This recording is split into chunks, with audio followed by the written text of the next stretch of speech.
Akkam jirtu nagaa keessanii baga nagaa taatanii deebinee dhufneerra. Maqaan kee Dr. Birgoo Caalaan jedhama. Har'a mata duree tokko irrattan qabadhee dhufeen jira. Innis maalidha? Daa'imni takka nu biratti yoo fe'amte yookaan yoo hudhamte akkamittiin daa'imti sun wanta salphaa kanaan akka lubbuun ishii hin baane akkamittiin gochuu dandeenya kan jedhu irratti waan gabaabaa wayii isinitti agarsiisuuf dhufee nu hordofaa. Egaa akkuma yeroo darbe isinitti agarsiise namni tokko wanta salphaa akkanaa kanaan hudhamuun kun beekamaadha. Yeroo darbee nama dubartii ulfaata irrattis akkasumas immoo nama kaan irratti namni innaa hudhame yookaan fe'ame akkamittiin akka tarkaanfii akkamii fudhannee nama isa dubbuusaa akkamitti akka baraaru isinitti agarsiiseen ture. Har'a immoo daa'ima irrattan isinitti agarsiisaa jechuudha. Akkamitti akka wanta san gootan. Akkuma beekamu daa'imti hudhamuun kun daa'ima irratti irraa beekama numaayyuu. Chookiin inni jennu sababni isaas daa'imti waanuma argite afaan keessa godhatti otoo afaan keessa nyaanni jiru kolfuu taphachuu maal kana waan godhaniif hudhamuun kun daa'imman irratti beekamaadha jechuudha. Inumaayyuu nama jabaa irratti. Saniif daa'imti tokko nu biratti ennaa fe'amte akkam akka goonu har'a isinittan agarsiisa. Actually xiqqoo wantichi daa'ima irratti warra hudhame sana irratti malee warra kaan irratti xiqqoon tolu waan ta'eef daa'ima irratti isinitti agarsiisuu waan hin dandeenyeef modeelii kana irratti isinitti agarsiisa. Akkam goonaa sama nama jabaatiin wal fakkaata.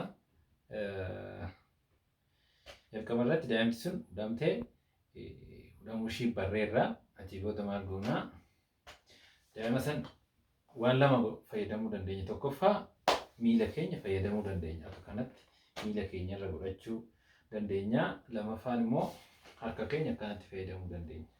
Daa'ima san akkanatti harka keenya irra ciibsineet achi booda yoo ciibsinu san garuu leeveliin mataa fi miilaa kun wal qixa ta'uu hin qabu. Leeveliin mataa akkasitti xiqqoo gadi jedhee wanti miilaa xiqqoo ol jechuu qaba jechuudha.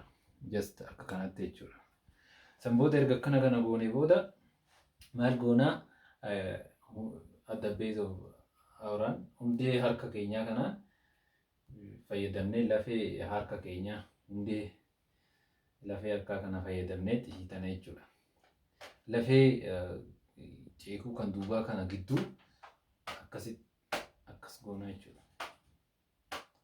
3, 4, 5 yeroo 5 akkas gooneet yoo bahe weel baheera. Yoo bobaate immoo maal goonaa gara fuulduraatti deebina daa'ima kana. Gara fuulduraatti deebisneet quba keenya lamaaniin quba keenya fayyadamna.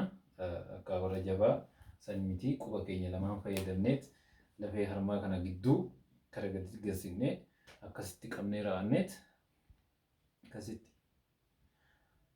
akkasiin goonee wanti daa'ima kana hudhee akka bahu goonaa jechuudha. Yeroo baay'ee milkaa'a daa'ima irratti. Ammas akkas goonee yoommoo kan hin baane ta'e daa'imni tun ammas hudhamtee jirti yoo ta'e afaan ishii keessa ilaalla. Tarii wanta biraatitu daa'ima kana afaan ishii keessa yoo waan jiru ta'e warreen booddee yookaan afaan keessa wanni biraa wayii yoo jiraate afaan ishii keessa ilaalleet yoo afaan keessa jira ta'e afaan keessaa baafnaa jechuudha. Kanaaf isinis I think waan xiqqoo ta'u raawwattan jedhee yaada. Daa'imti tasa yoo isin biratti kan hudhamtu ta'e akka kana gootanii waan amma isinitti agarsiise kana gootanii daa'imti sun wanta salphaa kanaan akka tasa nu biratti waan taane gochuu dandeessuu jechuudha. Kanaaf yoo isinitti tole YouTube chaanaalii keenya tan subscribe godhaa. Mata duree biraatiin hanga walitti deebinutti nagaan tura. Fayyaa ta'aa.